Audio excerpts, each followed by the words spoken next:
नमस्कार। तो आज हमारे स्टोरी टेलिंग सीरीज़ में आपका स्वागत है। आज हम बहुत एक मज़ेदार स्टोरी देखते हैं। 5000 साल पूर्व हस्तिनापुर में एक राजा राज्य करते थे जिनका नाम था धृतराष्ट्र।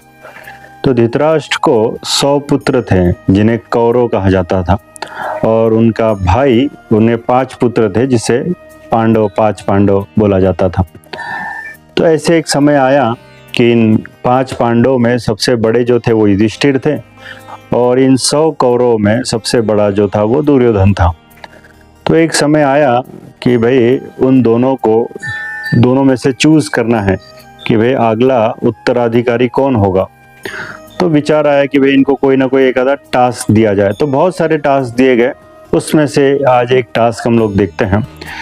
तो युधिष्ठिर को बोला गया कि तुम्हें अपने राज्य में जाकर सर्वे करना है, और तुमको देखना है कि भाई तुमसे और कम बुद्धिमान, कम स्वभाव जिनका अच्छा नहीं है, ऐसे लोगों को देखना है। मतलब बेसिकली तुमसे और नीचे कौन कौन है उनको लिस्ट लेकर आनी है।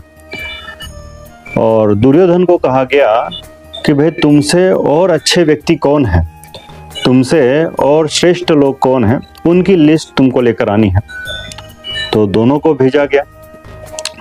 तो जब युधिष्ठिर घूम रहे थे तो युधिष्ठिर देख रहे थे कि भाई कमियां तो मुझे किसी में दिख नहीं रही है, मुझे तो हर कोई मुझसे अच्छा दिख रहा है।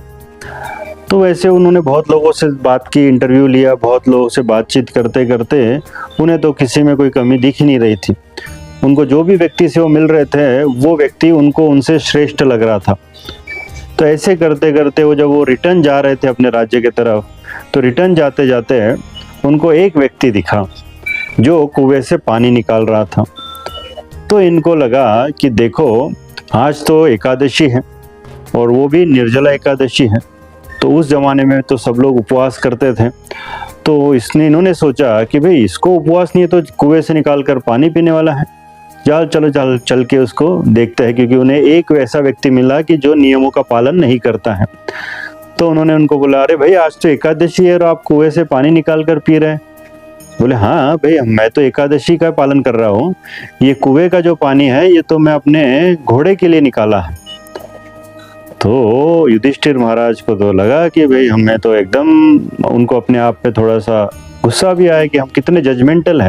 ये सामने वाला पानी निकालते हुए देखा तो हमको लगा कि ये तो पानी पी रहा है, और फिर इसने एकादशी का पालन नहीं किया।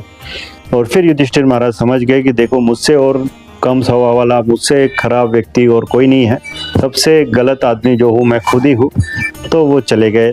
युधिष्ठिर जब चले गए तो उन्होंने बताया कि देखिए भाई मुझसे और कोई लिस्ट में कोई नाम मिला नहीं है, क्योंकि सबसे जो छोटा व्यक्ति है, सबसे गलत व्यक्ति वो मैं खुद ही हूँ। फिर दुर्योधन की बारी आई। दुर्योधन भी ऐसे ही घूम रहा था, ऐसे ही सर्वे कर रहा था। तो उसको तो कोई अच्छा व्यक्ति दिख नहीं रहा था, क्योंकि उसको ऐसा दिख रहा था कि भाई इसमें देखो ये प्रॉब्लम है, उसमें वो प्रॉब्लम है, ये देखो ये तो शूरवीर है। वो सोच रहा था कि भाई मुझे तो हर जगह प्रॉब्लम ही प्रॉब्लम दिख रहा है, हर व्यक्ति में कोई ना कोई फॉल्ट दिख रहा है, सबसे बेस्ट व्यक्ति अगर कोई है तो मैं खुद ही हूँ। तो इस प्रकार से दुर्योधन अपना प्राउड, अपना अहंकार में, अपने घमंड में वो भी चला गया, और उसने भी कोई नाम नहीं लेकर आया। तो इस स्टोरी से हम लोग देख सकते हैं कि ये सिर्फ बच्चों के लिए नहीं है, ये हम सब के लिए है कि जब भी हम किसी व्यक्ति से मिलते हैं, जब भी हम किसी लोगों से मिलते हैं, वो मित्र परिवार है और भी आसपास के लोग हैं, हमें क्या देखना चाहिए। या तो हमें दुर्योधन के जैसे किसी में कोई अच्छाई नहीं देखकर फॉल्ट देख सकते हैं, या फिर युधिष्ठिर महाराज के जैसे हम हर व्यक्ति में कोई ना कोई अच्छाई देख सकते हैं। और देखना नहीं होता है, हर व्यक्ति में कोई ना कोई अच्छाई होती है, राइट। बट कभी कभी हम अपने आप में इतना प्राउड होते हैं, इतना अहंकार होता है कि हमें वो अच्छाई दिखती ही नहीं है। इसीलिए यहाँ से एक शिक्षा बहुत महत्वपूर्ण है, खुद के लिए भी और अपने आचरण के लिए भी, कि हमें जब भी दूसरों को देखना है तो उनमें से कोई ना कोई अच्छाई देखनी है दूसरों के प्रति। और जब हम अपना इंट्रोस्पेक्शन करें, हम अपना आत्मचिंतन करें, तो उसमें हमें अपनी गलतियां देखनी है। तो इस प्रकार से यदि हम रहेंगे तो हमारे जीवन में ये बहुत अच्छा चीज़ है जो अभ्यास में आएगा और जब धीरे धीरे अभ्यास में आएगा तो फिर हम बहुत खुशी से अपने जीवन को जी सकते हैं। धन्यवाद।